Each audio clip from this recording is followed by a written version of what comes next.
বন্যা পরিস্থিতি তৈরি হয়েছে মহারাষ্ট্রে। তার জন্য পুনে সহ 5 জেলায় চূড়ান্ত সতর্কতা জারি করল মৌসম ভবন। খুব প্রয়োজন ছাড়া বাইরে বেরোতে নিষেধ করা হয়েছে। কয়েকদিন ধরেই পুনেতে চলছে প্রবল বর্ষণ।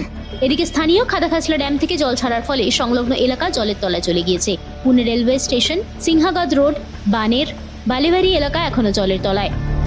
কয়েক হাজার মানুষ বাসস্থান হারিয়েছেন। এখনো পর্যন্ত প্রায় 4000 জনের থাকার ব্যবস্থা করেছে পুনে মিউনিসিপ্যাল কর্পোরেশন। স্থানীয় স্কুল, মন্দির এবং বিয়েবাড়িতে রাখা হয়েছে তাদের।